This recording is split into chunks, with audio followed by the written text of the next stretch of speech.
வீடியோவில் பார்க்க போகிறோம். நான் Sivakami. Welcome to Siva's kitchen. கொஞ்ச நாள் எனக்கு கொஞ்சம் ரொம்ப வேலை இருந்தது, கொஞ்சம் பிஸி ஆகிட்டேன். இந்த வீடியோவில் இன்றைக்கி நம்ம பாசிப்பயிறு கஞ்சி எப்படி செய்யுதுன்னு பார்க்க போகிறோம். நான் பாசிப்பயிறு கஞ்சி வீடியோ ஏற்கனவே போட்டிருக்கேன். இருந்தாலும் இன்றைக்கி திருப்பி ஒரு வீடியோ பார்க்கலாம்.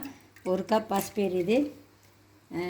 இந்த மாதிரி ரைஸ் குக்கர் கப்பில் 1 கப் எடுத்துருந்தேன். இந்த பாசிப்பயிரெலாம் நேற்று ராத்திரியே சுத்தமாக கழுவிட்டு ஊற வச்சது.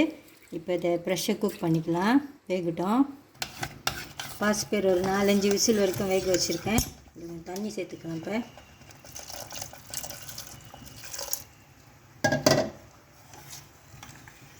இந்த கொதி வந்துட்டோன்னே ஜவ்வரிசி முறை போட்டுக்கலாம். கொஞ்சமாக உப்பு சேர்த்துக்கலாம். டவுன் பண்ணேன்.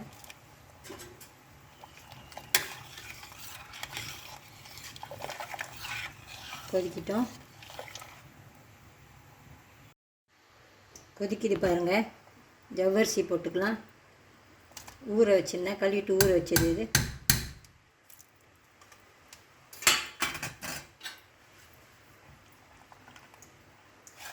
இதுவும் வேகட்டும். இது கருப்பு சீனி கொஞ்சோண்டு தண்ணி ஊற்றி கரைச்சி வச்சுருக்கேன் பாருங்கள். இப்போ இதை ஊற்றிக்கலாம்.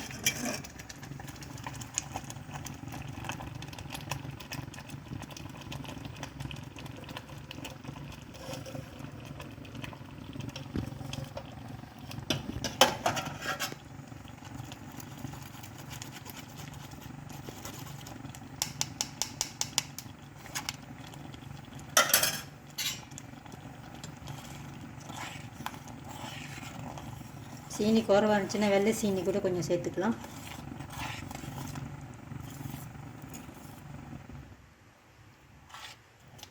மறுபடியும் ஒரு கொதி வரட்டும். அப்புறம் கடைசியாக பால் சேர்த்துக்கணும்.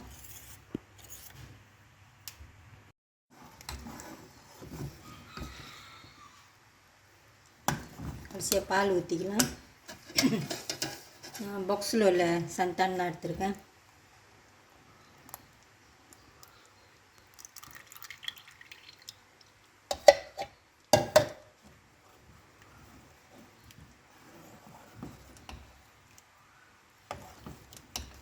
மெஷர்மெண்ட்லாம் டிஸ்கிரிப்ஷனில் கொடுக்குறேன். அப்புறம்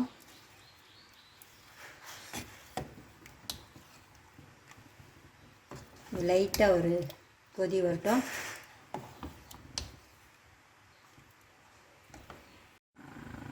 தேங்காய் பால் ஊற்றிட்டோன்னே ரொம்ப கொதிக்க விட்றாதீங்க. கொதி வருது பாருங்கள் இந்த சைட்லலாம். இந்த ஸ்டேஜில் நம்ம அடுப்பை அடைச்சிடலாம். சிவாஸ் கிச்சன் பாசிப்பயிறு கஞ்சி ரெடி ஆயிடுச்சு. கருப்பு சீனி பாசிப்பயிறு கஞ்சி இது. இந்த நேரத்தில் சர்வ் பண்ணலாம்.